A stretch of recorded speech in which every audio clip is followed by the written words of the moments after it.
গোপন কক্ষের ভেতরে আপনি কিভাবে ব্যালটে সিল দিবেন চলুন দেখি। গণভোটের গোলাপি ব্যালটে হ্যাঁ এবং না দুটো ঘর থাকবে। সংস্কার বা পরিবর্তন চাইলে হ্যাঁতে সিল মারুন।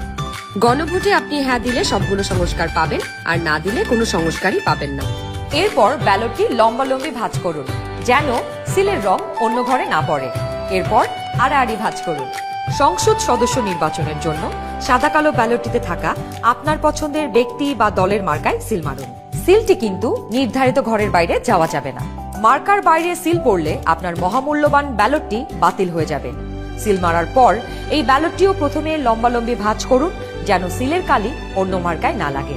এরপর আড়াআড়ি ভাঁজ করুন। এবার গোপন কক্ষ থেকে বের হয়ে স্ট্যাম্পটি সহকারী প্রিজাইডিং অফিসারকে ফেরত দিন এবং একই ব্যালট বক্সে দুটি ব্যালট পেপার ফেলুন।